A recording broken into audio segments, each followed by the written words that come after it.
Hi friends, welcome to the NPTEL course on Leadership for India Inc. Practical Concepts and Constructs. We are in week 2 discussing leadership theories. In this lecture, we will discuss behavioral theory. In the previous lecture, we considered the trait theory. The trait theory focused on the qualities a leader possesses. The behavioral theory focuses on the behaviors which a leader exhibits. Behavior can be defined in terms of the following 4 attributes. 1. An action that can be seen, heard, or experienced. An action that is observable and measurable. An action that is also repeatable and imitable. And one that is amenable to modification. The behavior of a leader towards his or her followers influences the overall organizational behavior and therefore represents a viable approach to study leadership behavior. Please bear in mind also that silence is also one type of behavior, particularly when it is accompanied by a particular type of body language, non-tonal, non-verbal behavior.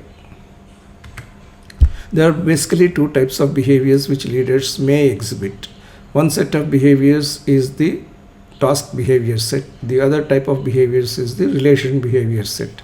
In the task behavior set, the leader clearly communicates the goals to group members. He or she seeks the performance of the goals by the team members and also facilitates the team members performing those goals. In the relationship behaviors, the leader emphasizes making the group members comfortable with the leader and also among themselves. He or she helps the group members navigate themselves in varied circumstances. The behavioral theory analyzes these 2 types of behaviors and also explores how these 2 behaviors can be combined should the circumstances warrant. There have been 3 streams of behavioral studies. One stream of behavioral research studies focused by Stockdill from the Ohio State University covered the period 1940s to 1960s. These studies covered multiple domains from small to large group settings. Another stream of research was from University of Michigan. These studies covered the period 1950s to 1970s. This series of studies focused on small group settings. More contemporarily, we have 1960s and 1980s studies by Blake and Moulton. These focused on common organizational settings. Although these 3 research streams focus on different points of time, we should consider all these 3 behavioral theory streams together to get a holistic perspective on the behavioral theory. The Ohio State studies relied on extensive questionnaire approach to identify the frequency with which certain behaviors will be exhibited by the leaders.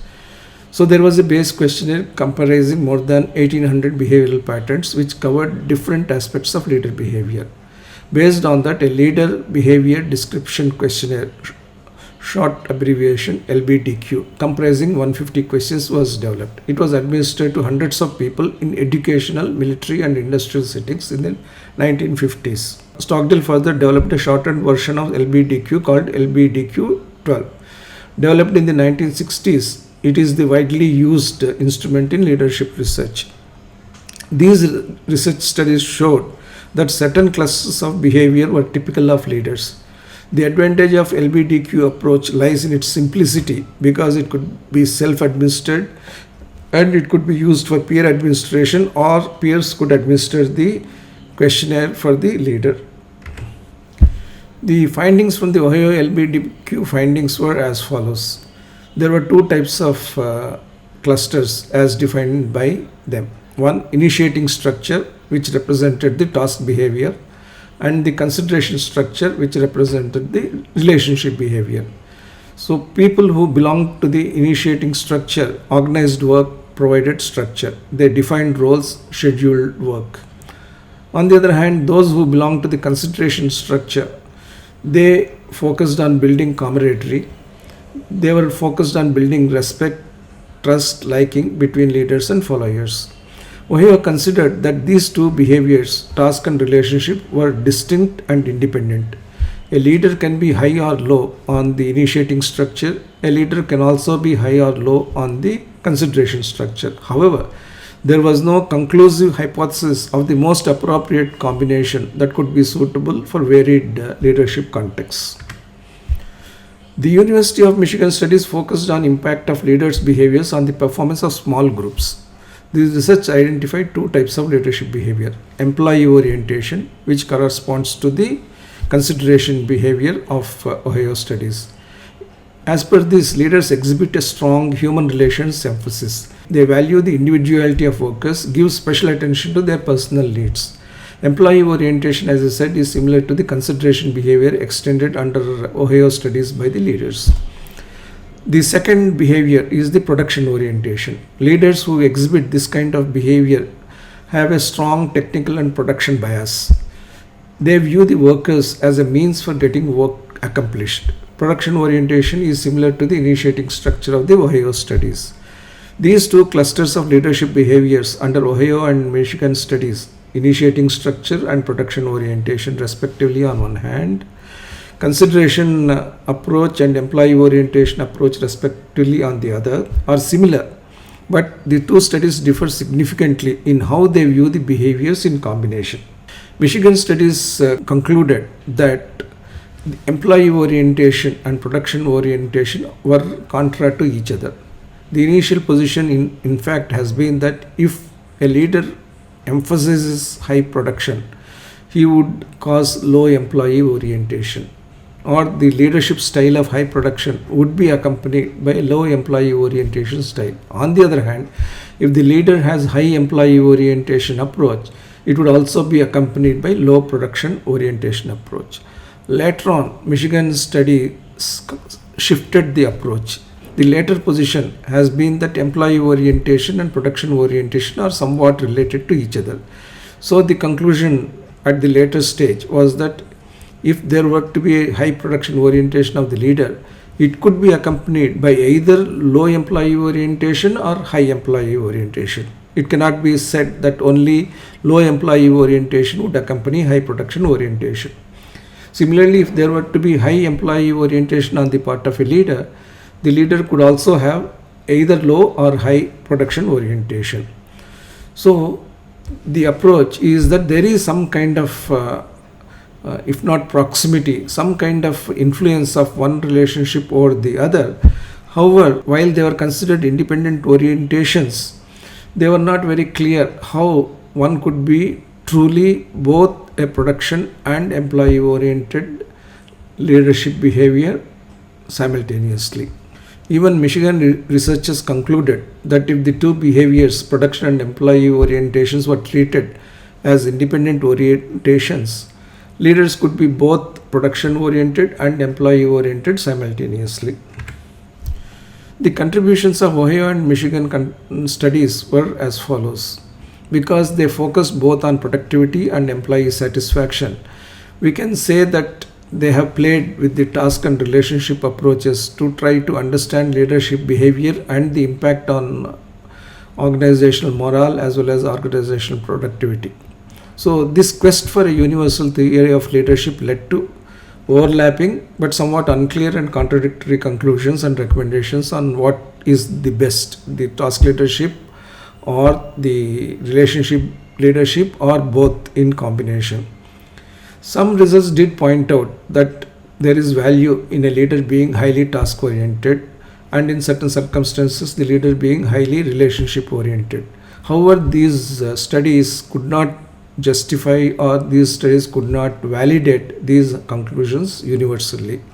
However, these studies, Ohio as well as Michigan, brought out the importance of task and production oriented behaviors as one cluster and relationship and employee oriented behaviors as another cluster. The optimal levels by which these two types of behaviors could be combined was not determined. Blake and Mouton's managerial alias leadership grid is one of the best known theories of leadership that is conceptually elegant and practically realistic. The grid was first proposed in 1964 by Blake and Mouton and received periodic refinements. Initially, this was proposed as managerial grid and it was renamed as leadership grid to explain leadership behaviors. The grid explains how leaders help their organizations achieve goals through concern for production and concern for people. These are the two axes. In terms of these two basic factors, the leadership grid is actually no different from the propositions of the Ohio and Michigan studies. However, Blake and Morton approach significantly differs from the previous two approaches because it has indexation of both these approaches. That is, it takes off innovatively in positioning an array of leadership behaviors depending upon where the leader stands in a continuum on these two orientations of production and people. Nevertheless, the difference, I would say, is somewhat semantic, and the intent remains the same as Ohio and Michigan leadership behaviors by and large. But the canvas that is covered and the granularity that is provided in the Blake and Morton's leadership grid is far superior to what emerged out of Ohio or Michigan studies. So, what are the two grid dimensions? The correspondence with Ohio and Michigan theories can be seen easily. One, concern for production. That is, achievement of organizational tasks as the primary goal of the leader. From policy to execution, it covers whatever the organization needs to do to achieve goals. Whereas the concern for people is the way of engaging by the leader with the employees or with the people who are involved in the teams that achieve the goals. It includes considerations such as organizational commitment and trust, providing good working conditions, maintaining a flair for togetherness, a fair salary structure, and promoting good social relationships. The interconnected nature of these two dimensions is evident given that tasks can only be fulfilled by leaders who engage their employees properly and by people who are aligned and associated with the leaders. So, plotting the leadership style on these two dimensions, the grid concludes could be a varied spectrum of leadership models. So this is the Blake and Morton's managerial or leadership grid. So these are the two books which were written describing these insights. So it is a matrix. Concern for results is one axis, which is the production orientation or the task orientation. Concern for people is the other vertical axis, which is concern for employees or concern for relationships or the consideration. Now, depending upon where a leader's style is or leader's approach is, you can have 5 different types of leadership positionings. So, the concern for leaders is divided into 9 parts. The minimal concern for results is described by a rank of 1, whereas the maximal concern for results is denoted by a rank of 9. Similarly, the minimal concern for people is denoted by a rank of 1, and the maximum concern for people is denoted by a rank of 9. So you can easily see how different grids follow. 1, that is low concern for results and low concern for people. That is described as impoverished management. It is the exertion of minimum effort to get required done as appropriate to sustain organization memberships. There is no drive in this kind of management style. That is why it's called impoverished management.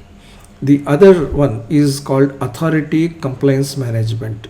There is a very high concern for results or very high drive for production, very high task orientation, but at the same time the concern for people is negligible. As a result, all emphasis by the leaders is on efficiency in operations, which results in arranging work in such a way that human elements interface to a minimum degree with the leaders, and human elements per force have to perform as per standard operating procedures that are provided. So compliance is expected of the individuals. The other combination is 1-9, which is country club management, wherein there is absolutely very little concern for results and very high concern for people. So it is like a old school boys association, a country club. Very thoughtful attention to the needs of the people, making them highly satisfied, making them highly comfortable, lots of having fun at work, things like that. However, there is no emphasis at all on getting results out. The other combination is 9-9, which is the team management, where there is a lot of emphasis on results. There is also a lot of emphasis on human relations. So interdependence is achieved through a common stake in organization purpose, and it is believed by these leaders, that this would lead to relationships of trust and respect as well as high performance. While these are the extremes, with 1 being the least desirable and 9 being the most desirable, we also have a middle of the road management, which is 5. Adequate organization performance is possible through balancing the necessity to get work out and also maintaining the morale of the workforce. Companies which are at industry average or below the industry average tend to be middle of the road management. There is not too much of passion, not too much of creativity, not too much of disgruntlement, nor too much of inspired behavior by the employees or the leader. So these are the 5 positionings which are possible in these grid frameworks. So let's look at these grids in a little more detail. I'm spending more time on this because this is one beautiful way to analyze leaders whom we come across and also self-assess our own leadership style. 9.1, as I said, is authority compliance management. Very high concern for results and low concern for people. 1.9, country club management. Low concern for results and high concern for people. 1.1, a big no, impoverished management. Low concern for results and low concern for people. 5.5, okay, it is a kind of not long-term sustainable, but at least in the short-term and medium run could be sustainable. Middle of the road management with mid-level concern for results and mid-level concern for people.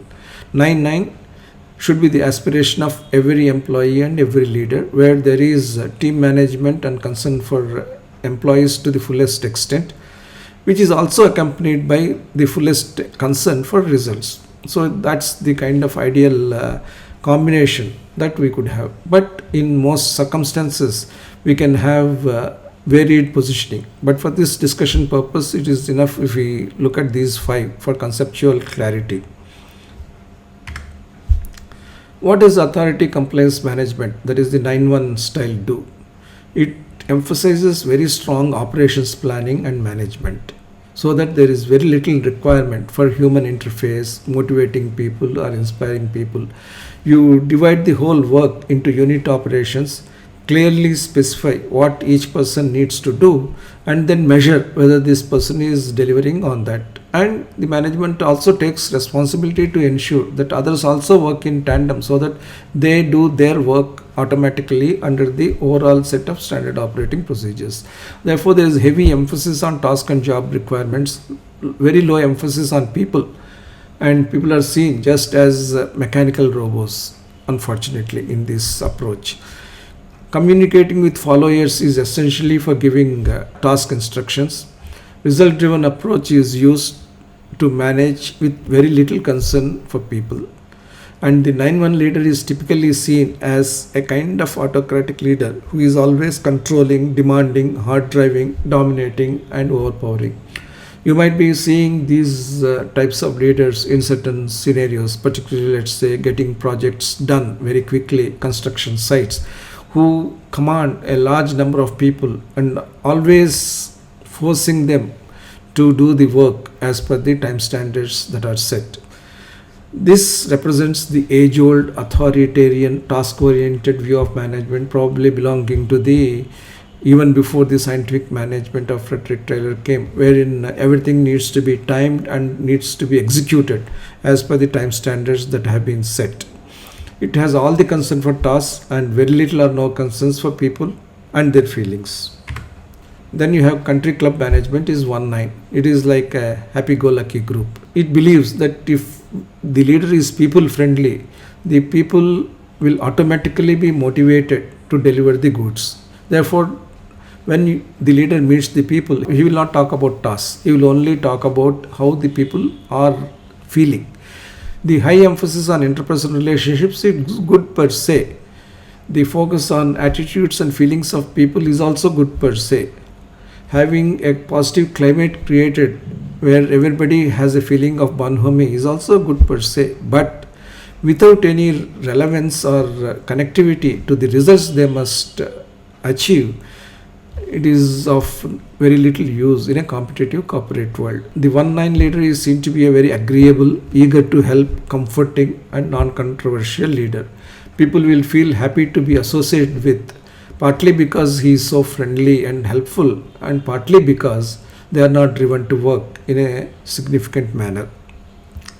This country club management is the outcome of the human relations school that says that authoritarian method of management is so bad that it could destroy organizational culture. In a way, it is a counter response to the authoritarian style, and it took root in the early days of productivity movement, industrial engineering, and early industrialization. Impoverished management needs long consideration, really speaking, because in this corporate world of competitive conditions, we cannot have a leadership which is not concerned about either the people or the results.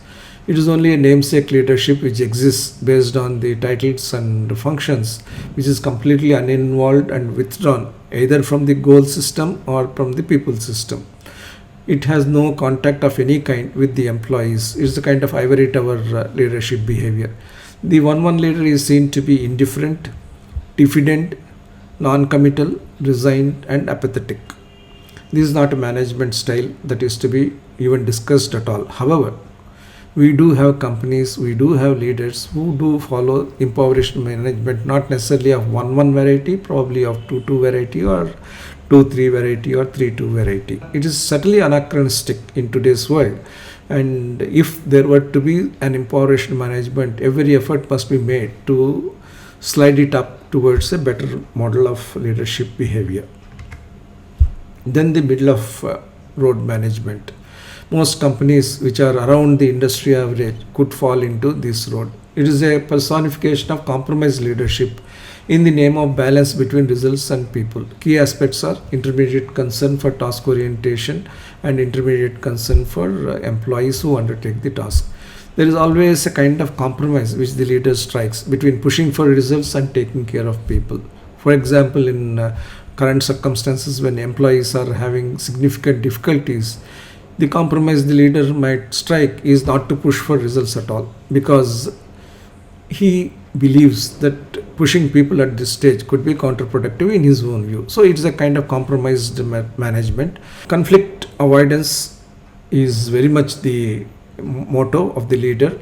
Moderation is always followed in production as well as in people relationships. As a result, the company achieves an acceptable level of production and probably a satisfactory level of employee morale. The 5-5 leader is seen to be expedient, soft pedaling disagreements, and striking middle ground.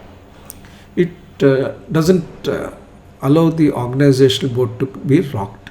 At times, we need to disrupt the established structures and established processes, push people, drive growth to be able to perform in a competitive scenario. But by adopting a middle of the road policy which doesn't shake up anything, which doesn't look at stretching the limits of either personal engagement or production engagement, you are ensuring that you are kind of static, a stuck in the middle kind of company with just adequate production and adequate morale. Team management approach. It is an ideal management approach with a strong emphasis on both tasks and interpersonal relationships, making the organization competitive and ahead of competition. There is full concern for results and full concern for employees. Very high degree of participation is enabled and teamwork is emphasized by the leader in all his interactions. It keeps the organization firing on all the cylinders in terms of output.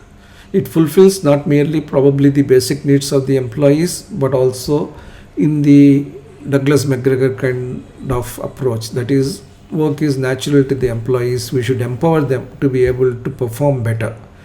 And the 9-9 leader therefore is seen as a very determined person wanting to get the results, but at the same time very participative person who is open-minded, who enjoys his leadership responsibility, but also makes the employees enjoy their work responsibility. Obviously, this team management is the best approach for maximizing business results as well as employee satisfaction.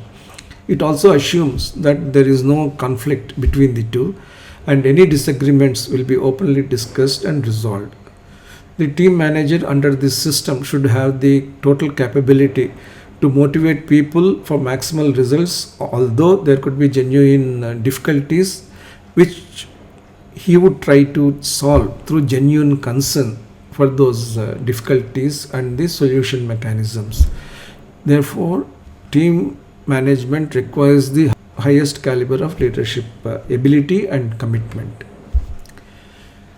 Then let's look at a few concepts which arise from the discussion we have had. A leader who deploys both 1.9 and 9.1 styles but does not integrate the two is seen as one who uses both paternalistic and maternalistic approaches.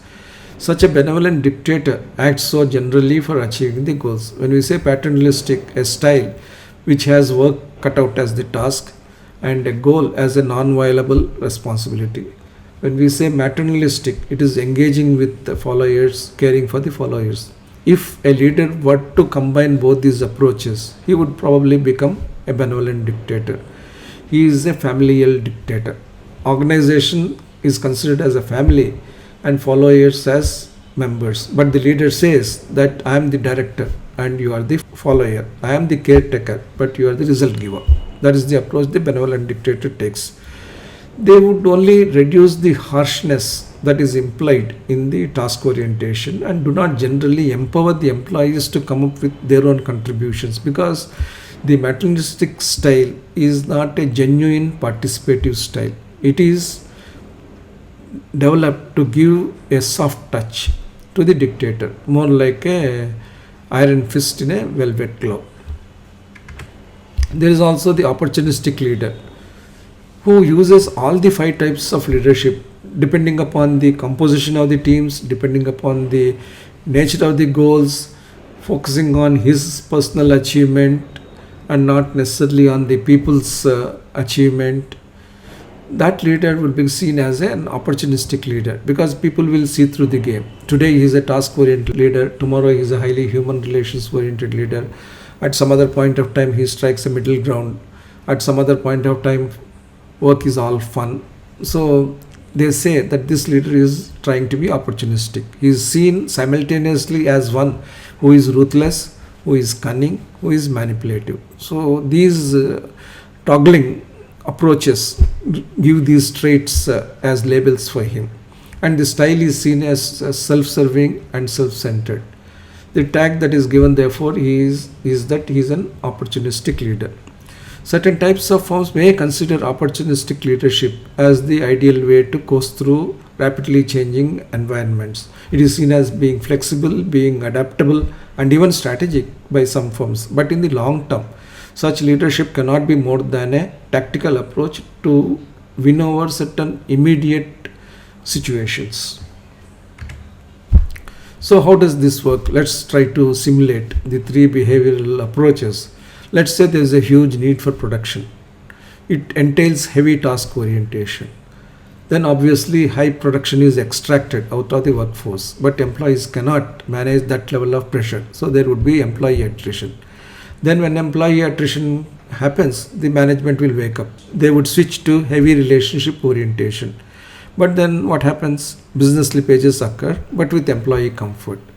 Quo vadis, where do we go from here? So the toggling aspect, that is from heavy task orientation to heavy employee orientation, doesn't serve the purpose. You look at the other way. You have high employee attrition to start with.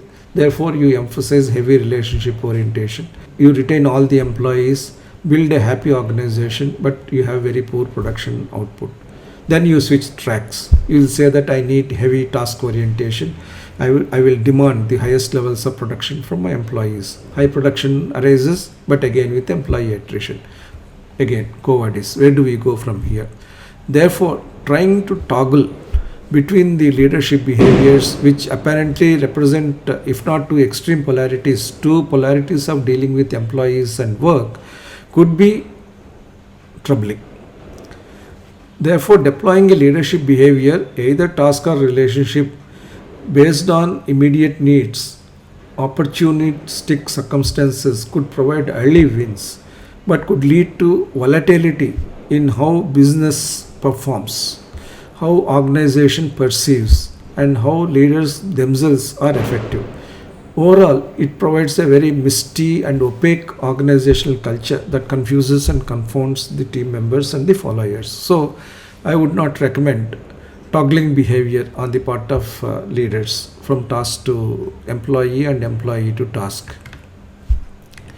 So, in practice, another kind of situation occurs. Business requirement, let's say, is of high production with low attrition, because if you keep losing people, you will not get the level of production. Typical example is in pharmaceutical marketing. We have got people who have to achieve per capita productivity per month. In the Indian pharmaceutical industry, in the domestic market, if you achieve a productivity of, let's say, 5 lakhs per person per month, that operation will be highly profitable. If you get anything below 1 lakh productivity per person per month, the requirement will not be satisfied. The sales operation will be highly unprofitable. 2 to 3 could be the middle ground. Now, the business requirement for you to grow could be high production with low attrition, because if the production is high emphasized, the domestic formulation industry sees a high turnover. There are companies which have 30 to 40% attrition rate, and every time you take in a new person, you got to train the person. That person has to establish the linkages with the doctors, chemists. You recall what I have told about the grassroots leadership of the medical representative. So many other stakeholders on the ground he or she has to establish, and then get into the rhythm of marketing the products and stocking the products. Therefore, low attrition with high production is required in such a situation, or high sales with low attrition is required. So the leadership approach could be task approach with a relationship approach. However, if the leader doesn't know how to have a blended style, which is immeasurably relationship oriented but measurably task oriented, as a seamless connectivity, the probable result of having two simultaneous approaches would be medium production or medium sale, probably with medium employee attrition. Most companies which have sales turnover of 2 to 3 PCPM, per capita productivity per month of representatives, belong to this category.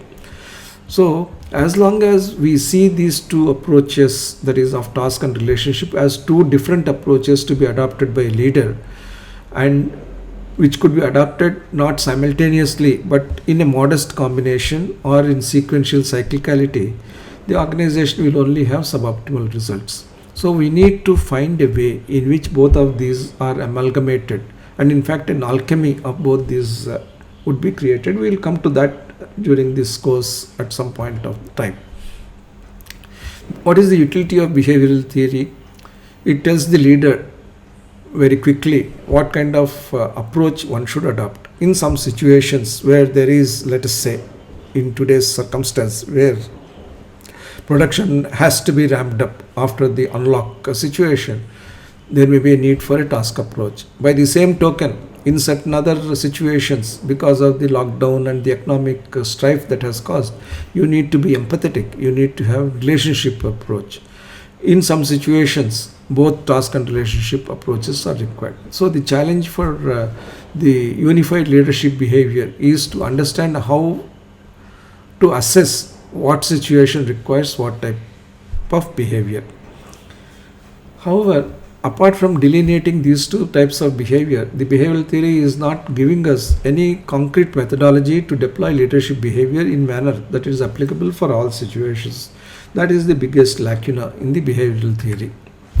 Let's take the case of two new CEOs again to illustrate how a task-oriented CEO will behave and a relationship-oriented CEO would behave. Please note that the task-oriented leader may not really be employee-oriented, whereas an employee-oriented leader could be a task-oriented leader to a greater degree with greater ease. So the task-oriented CEO, he opens the meeting, straight gets introduced. He is only about his introduction. He reviews the performance of the company, says last quarter we did this, and this quarter we need to do this. These have been the shortfalls. These have been the consequences because of our missing the targets, etc. He projects the goals for the company. He mentions the competition, identifies the tasks, the consequences of the missing the goals again. He asks employees how they would contribute to the task.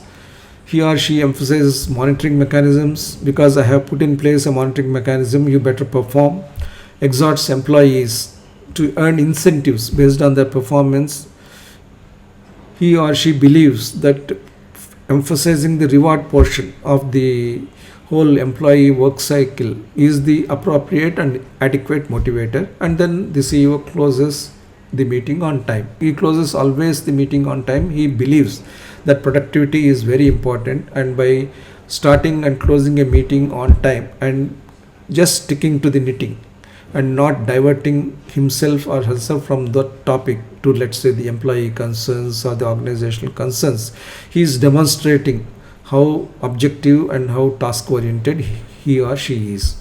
On the other hand, let's look at an employee oriented CEO. The CEO opens the meeting. The CEO personally introduces himself. He doesn't want another departmental head or the site head to introduce the CEO. He requests the managers at least to introduce themselves and talk about their teams. He asks the managers about their experiences in the company during the last quarter. Then gets his executive assistant talk about the past and future performance, probably through a presentation. He suggests that the managers should be the best in the industry. Asks managers how they felt about their career growth. Probably ask the managers to give suggestions to improve their experiences. And then the leader invites managers and the others to ask questions on any topic, including performance. And in closing, the leader emphasizes that he or she is a people CEO. And instead of closing the meeting and saying that yes, the meeting is closed, all of us can leave, he or she tries to mingle with the managers in one-on-one and group chats. The meeting may not close on time and people may leave one by one saying bye to the manager. However, there is a kind of enrichment of the thought processes on the part of the leader as well as on the part of the followers in this process. The CEO who follows this style may not miss the production orientation provided he knows how to weave in the production orientation. On the other hand, a leader who is only task oriented and doesn't know how to mix or mingle with the employees could be at sea trying to relate to himself or herself to the employees. So this is the case of the two new CEOs. Millennials would obviously like the blue CEO. The difference in approaches of a task-oriented leader and a relationship-oriented leader are self-evident from this above. The task-oriented leader gives short shrift to the people, while the relationship-oriented leader ignores the goals. But at least he can cultivate the habit of talking about the goals, because talking about the goals could be an acquired behavior, but engaging with the people naturally cannot be an acquired behavior. It has to come as an intrinsic empathetic trait of the leader. That's the difference between the two approaches. The advantages of behavioral theory are many, but not so many as the trait theory. But it is useful because it shifts the focus from traits of a leader to the behavior of leader. Okay, the leader has 20 traits, so what? How is the cluster of traits translating itself into the behavior of a leader? So even if the leader has traits which are highly people oriented, it is of no use if the behavior of leader is in a task format. So from personal characteristics, the needle has moved to the professional processes. There has also been a considerable body of research by independent universities and researchers on the task versus people relationship. The LBDQ-12 questionnaire and other survey instruments provided simple and effective tools with significant predictive ability for leader success through behavioral model. It also brings out the core of leadership process in terms of the task orientation and people relations dimensions. It is also an introspective leader for the leader with potential to calibrate themselves, their CXO team, and also potential leaders in varied organizational settings and performance needs. It is a simple and practical framework for the leadership process with measurable results. However, a leader who understands both the task and relationship dimensions and intertwines them will benefit to the maximum from the behavioral theory. What are the criticisms of behavioral theory? There are equally any number of criticisms, but a few are mentioned here. It doesn't correlate the leadership behavior with organizational performance because leadership behavior is only one part. There are the organizational context, the industry, the firm, the globalization, which we discussed in the first lecture. They are also very important. So you cannot have very simple model of being task oriented or employee oriented in a multi-contextual network setting. So the behavioral theory suffers from this simplicity of trying to reduce everything to either task or the person. It does not also offer itself as a universal leadership theory which could be effective in any situation. It doesn't take into account the interplay between behaviors in organization. Suppose one department has task orientation, another department has got employee orientation. And also if the situations change over time, how does this nexus or the disconnect handle itself? It also suggests that high task, high relationship leader behavior is the most effective behavior. However, empirical and anecdotal research does not fully substantiate such a singular approach, and also the complexity of getting that level of high task and high relationship approach. Typically, different situations require different levels, and combinations of task and relationship behaviors, as we have discussed, with just a toggling approach is not going to be helpful. What else can be done is not explained by the behavioral theory. Moreover, as the behavioral theory is based on the US data and the US culture, the relevance of behavioral theory to other types of cultures, be it the Indian culture or the Japanese culture or the European culture, is really questionable. We will also see how different cultures have different employee behaviors and leadership behaviors. While the criticisms of the leadership behavior theory are valid, there are certain contributions and benefits of this theory, and it should be a worthwhile exercise to understand the behavioral theory as we coast along our leadership journey. And it is a good framework to have for leadership performance assessment, even in contemporary times. So, what are the multiple contexts which could besmirch how the behavioral theory can work out itself? There are many conundrums which are unresolved. How do we tackle the firm's strengths and weaknesses? What is the industry structure that is impacting me? If I am operating in an industry which is running to very tight timelines, almost as an industrial cultural factor, how can I manage that with the behavioral approach of two polarities? What is the economic context the firm is facing? What is the function I am handling? Is it production function or is it the research function? What is the national cultural parameter? What is the ethnic approach towards managing people or getting managed by leaders? Therefore, one leadership behavior cannot be easily got which will satisfy all these multiple contexts. However, the inquiry is very well appreciated, and it will be helpful for leaders to develop their own thought processes in this respect. Let's see how these goal variations could occur. Let's say we are talking about high task, high relationship leader style, and we say that that is the best, because nothing like having high productivity in mind and high people orientation in mind as the final dictum of the best leadership style. But let's say you are managing research and development, particularly drug discovery, or let's say vaccine development. Is task orientation inappropriate or appropriate? If it is a public emergency and if it is a pandemic, task orientation is extremely important in getting the vaccine out through the door at the earliest. But for most research and development activities, task orientation is somewhat inappropriate in the creative areas which call for experimentation, failure of experiments, multiple trial and error studies, and even clinical studies. So when you are discovering new things, again remember the four aspects of technology: discovery, innovation, invention, and improvement.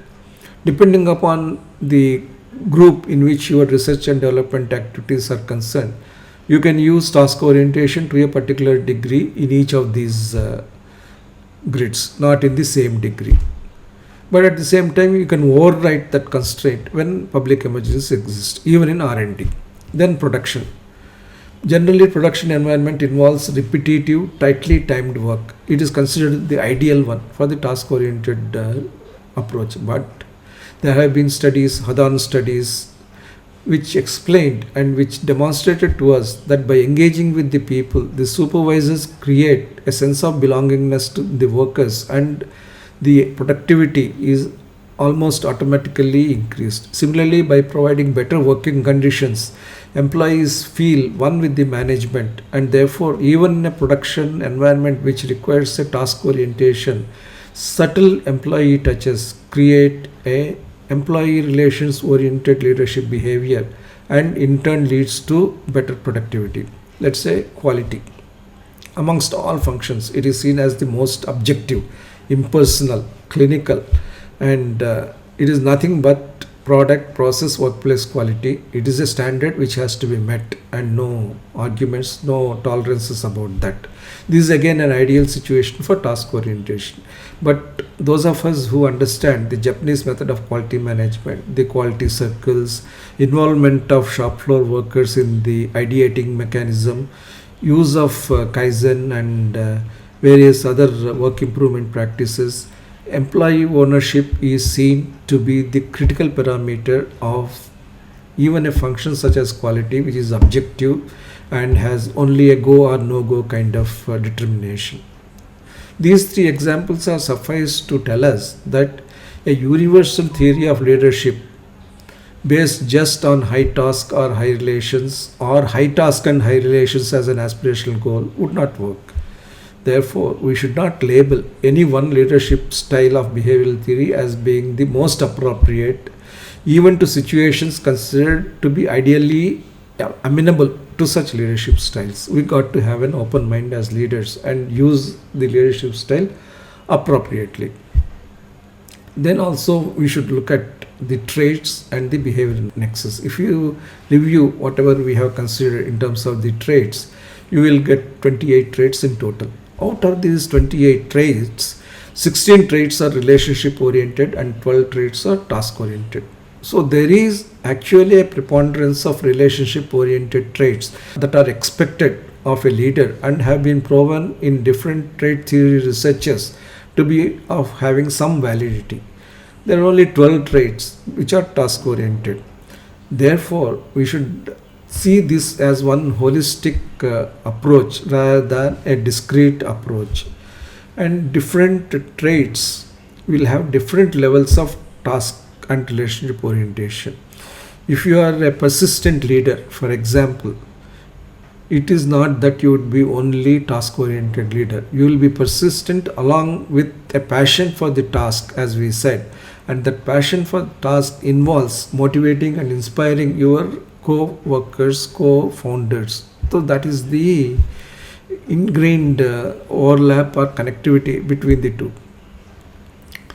If you have high level of cognitive ability, you also need data to be presented by the employees. You cannot recognize something where there is no data. You need data, and data needs to be produced by people who work on the job. So task orientation is implicit in having a higher level of cognitive ability, but people are the link which provide the data in an appropriate form to you. Therefore, there is every methodology that connects each trait with production or employee orientation in different measures. The leader has to analyze his own traits and see which is overly in favor of task orientation, which is overly in favor of relationship orientation, and how these need to be intermingled. So the nexus between the traits and behavior is extremely important and probably not very well researched even to date.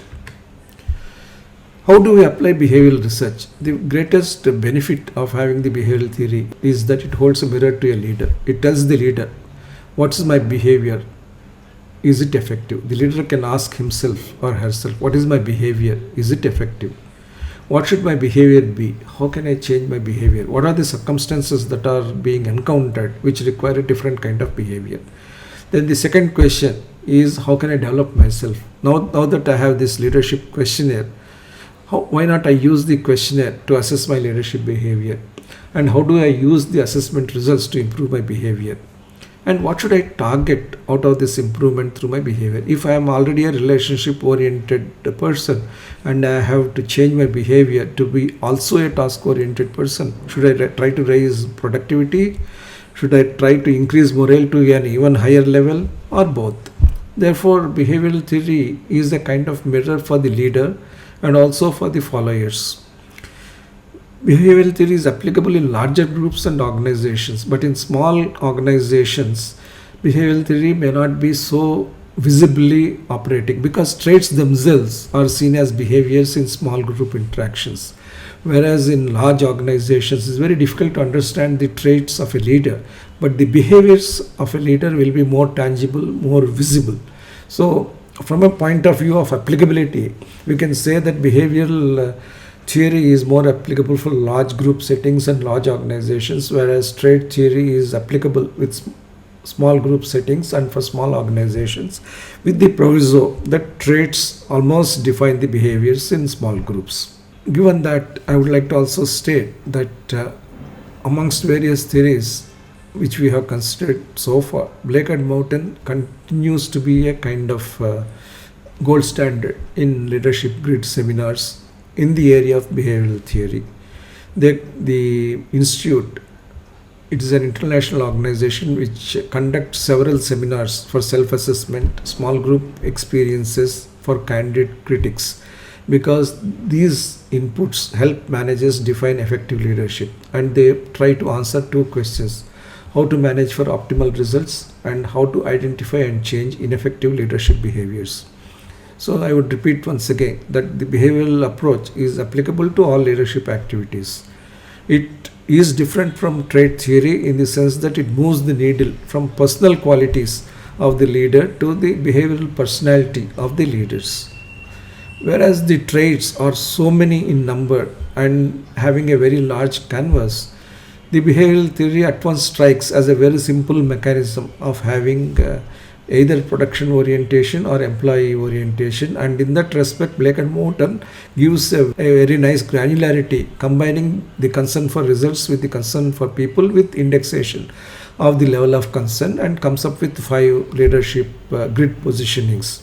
Also, the behavioral theory is very useful for large groups and large organizations because leaders can demonstrate visible behaviors in large groups, and it's very difficult to demonstrate traits in large organizations, whereas in small organizations traits are more easily disseminated, displayed as behaviors, and trait theory itself may be somewhat adequate in small group settings. However, linking the traits and behaviors and aligning them to explain leadership even better in more perspicacious way is extremely important to further the frontiers of leadership as we understand.